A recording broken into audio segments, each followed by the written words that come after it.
This is the journey to One Africa. Excellency, thank you. May I first join previous speakers to express our gratitude to Your Excellency and other heads of state and governments of Brics for convening this 15th summit. Our deepest thanks too for the people and government of South Africa for their renowned hospitality. This meeting is taking place at a critical time when our global community is at a veritable crossroads.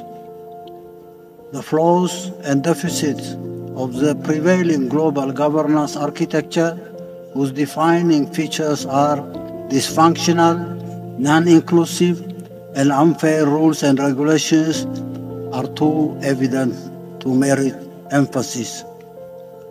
U.S. exceptionalism, or Pax Americana, has unleashed malaise that have gravely impaired global progress for almost a century now. Bipolarity, ushered in after the end of the Second World War, and attempts to impose unipolarity in its sequel in the past 30 years have resulted in endless spiral of conflicts and perpetual instability. Opportunities for global progress, meaningful participation between nations and peoples based on inherent commonality of interests and aspirations, social harmony within societies that depend on fair access to and distribution of the national pie have been squandered. This, in spite of mankind's exponential technological progress in the last 2 centuries, a capability which could have changed the quality of life for all humanity if it were seen, indeed as it should, in purely ethical terms, as a common public good. And at this 11th hour, the principal advocates and proponents of hegemony are pushing our global village to the brink of unprecedented disaster. The tendency for unbridled escalation of the war in Ukraine, led by the United States and NATO, is fraught with consequences that are ghastly to contemplate. Yet, the United States and its allies continue to doggedly pursue this perilous path in a desperate attempt to turn back the clock of history and assert what they term as their unassailable global superiority and dominance. Differences of scale aside, the devastating wars incubated by these policies in Africa, the Middle East, and other parts of the world in the past decades have and continue to incur colossal losses. The situation in Niger is only symptomatic. It's symptomatic of modern slavery. Imagine bringing back all the uranium that have been going to Europe to electrify this marginalized continent. Vast literature on and related institutions for conflict resolution and the maintenance of peace aside, costly wars unleashed directly or through proxies find no solutions in the majority of cases and are instead compounded by deliberate subterfuge. Peacekeeping forces, humanitarian assistance, etc., are mere palliatives to project semblance of serious concern.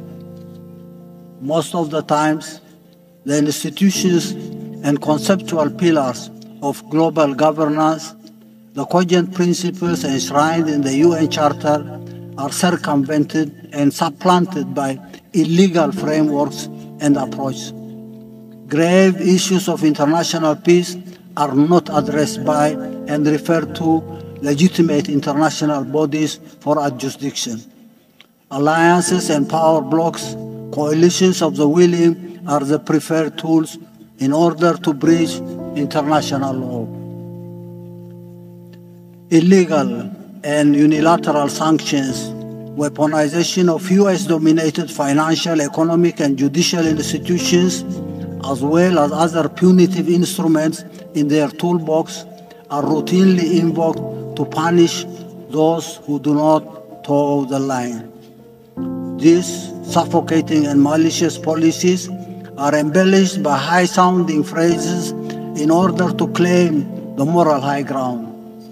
They are also propagated extensively through their wide and subversive media outlets.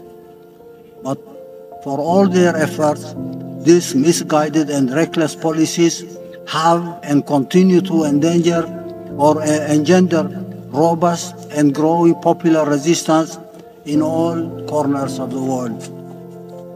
The tiny few aside, the lofty aspirations of humanity as a whole is for a just and fair global order where justice and the rule of law prevail, where nations and peoples forge meaningful and symmetric ties of cooperation and partnership on the basis of respect for national independence and sovereignty, for societies anchored on compassion and social justice.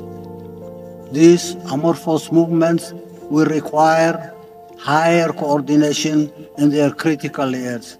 Brics and other international organizations and platforms that broadly share these values and aspirations must shoulder the responsibility of better articulating and mapping out concrete objectives and strategies. The judicious approach will certainly involve a basket of concrete and consensual instruments that can roll back and sustainably dent the most vicious measures in their toolbox of repression. In this respect, the measures of de-dollarization, already on the offing with varying pace and through different alternative frameworks, could be supplemented by continuous consensus building and joint action in appropriate international forums to prevent conflict.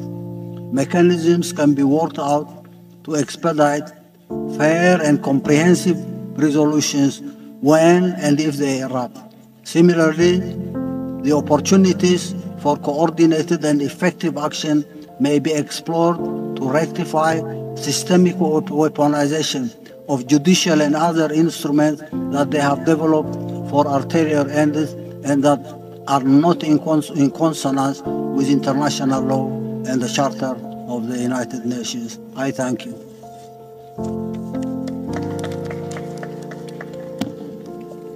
Thank you very much, Your Excellency.